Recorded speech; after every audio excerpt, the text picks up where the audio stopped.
Welcome to the deep dive. Today, we're embarking on a journey into a world lots of us visit, but maybe don't always feel we've completely mastered air travel. It's exciting, isn't it? The whole idea of jet setting somewhere new. But then you actually get to the airport, and suddenly you're hearing all this unique language announcements, instructions, questions. It can feel like you're trying to figure out a foreign country before your plane even leaves the ground.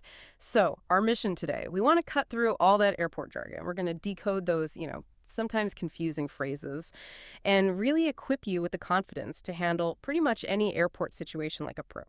We're basing this on a great resource from 7ESL, 40 common phrases used at the airport, but we're going way beyond just listing words. This is about feeling comfortable, feeling in control. Yeah, that's exactly it. Because understanding airport language, it isn't just about vocabulary, is Right. it? It's more about anticipating what's coming, understanding the interactions, and like you said, feeling in control of your whole travel experience. Yeah.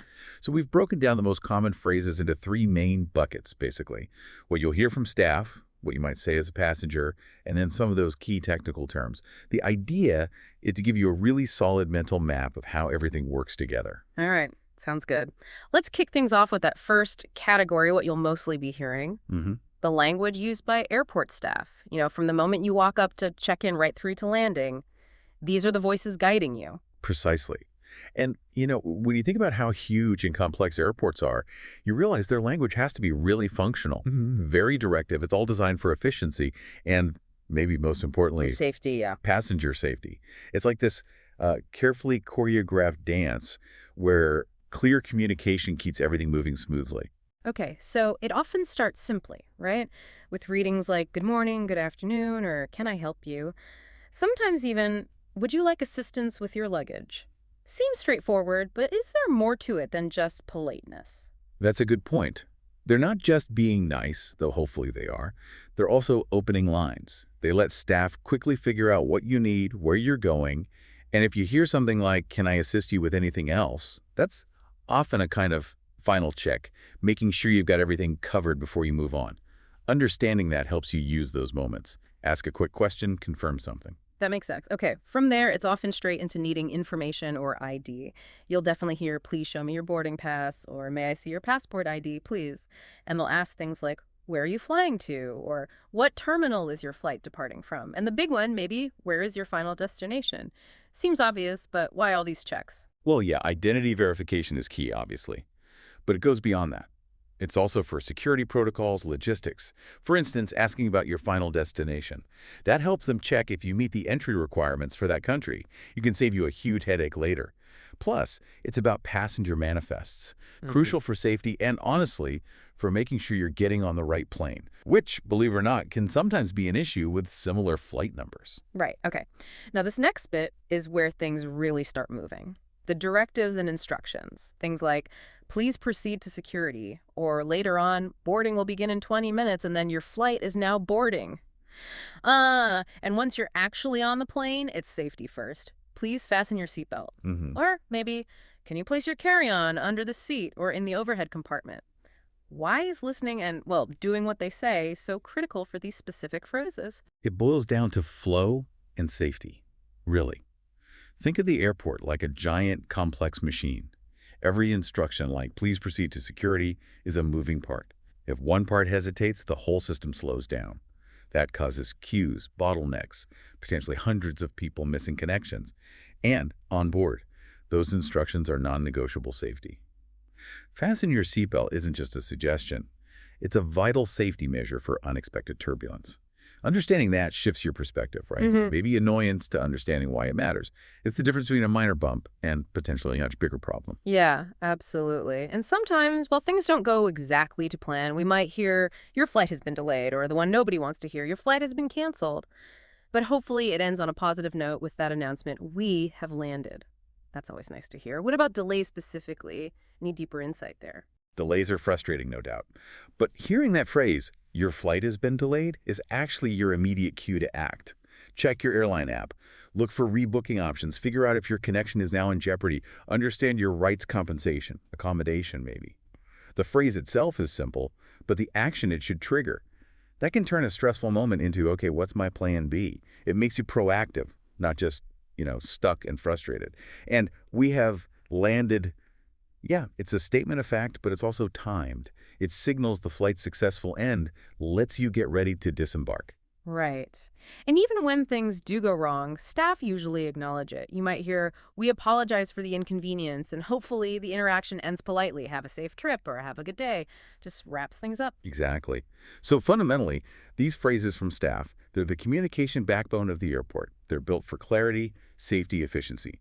And if you really get what they mean and why they're saying it, you can navigate the whole process much more easily, anticipate what's next, and just feel more assured. It's like having the inside track. Okay, speaking of taking control, let's flip this around. Let's talk about your voice, the phrases you'll likely use as a passenger.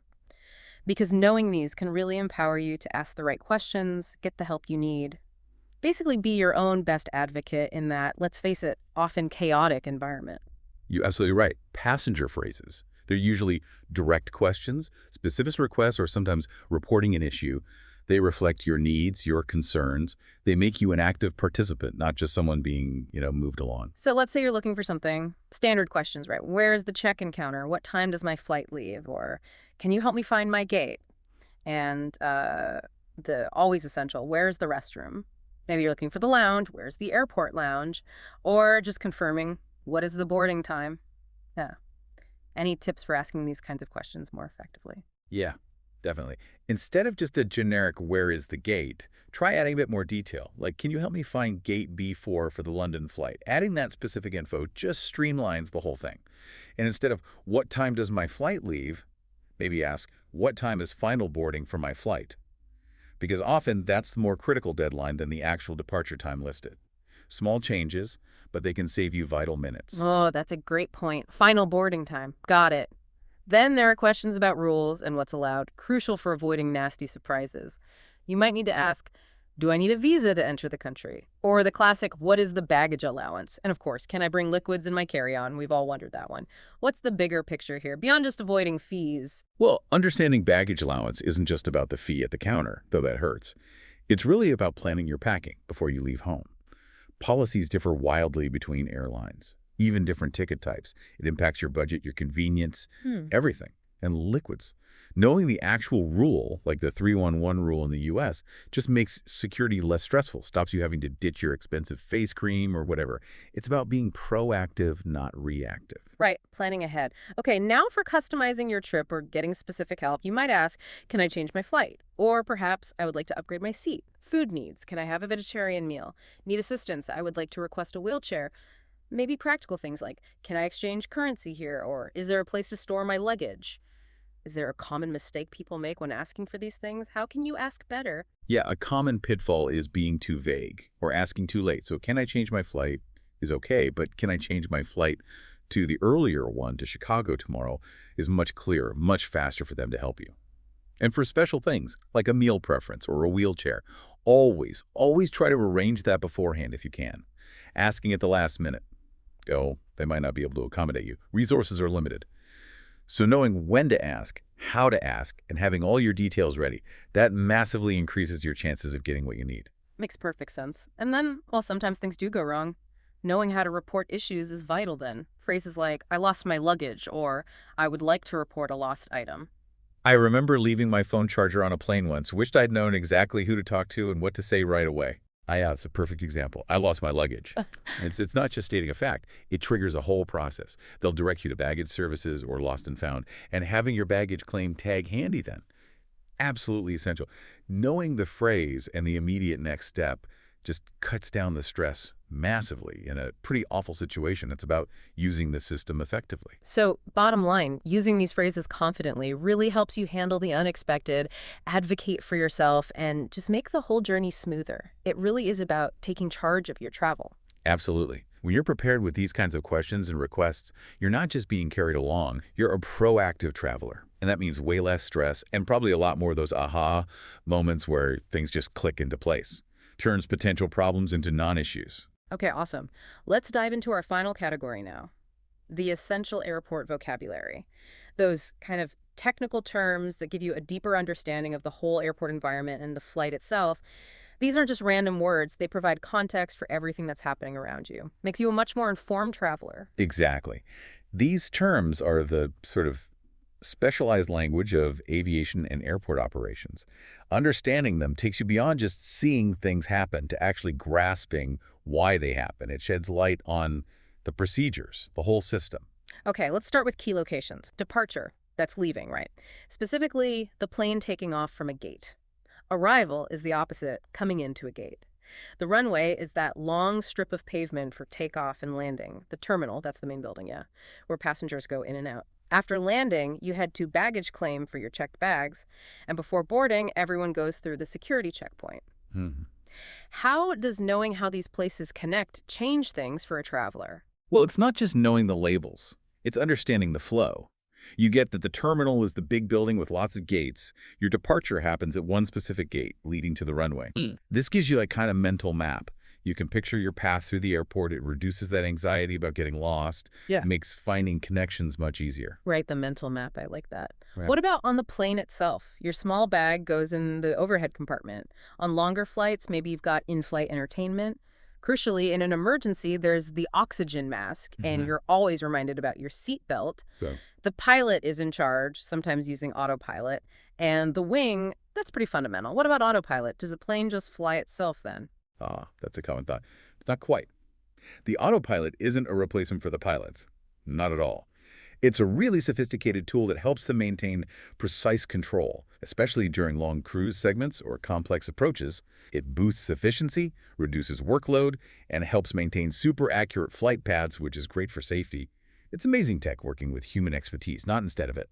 And the wing, yeah, a total marvel of engineering designed purely to create lift. Amazing stuff. That's a really good distinction on autopilot. Okay, finally, let's touch on flight conditions and operations. Altitude is how high you're flying. Turbulence, the bumpy air everyone knows.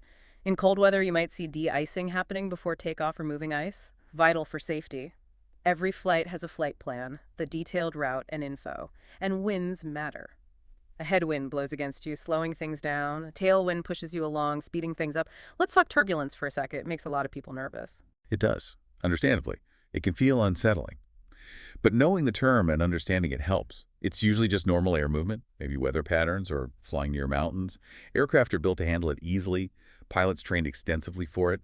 Modern planes can withstand forces way beyond typical turbulence. It's very rarely dangerous, mostly just uncomfortable. Understanding that helps demystify it, right? Turns anxiety into just, okay, we're hitting some bumpy air. And de-icing. Perfect example of proactive safety. It's non-negotiable.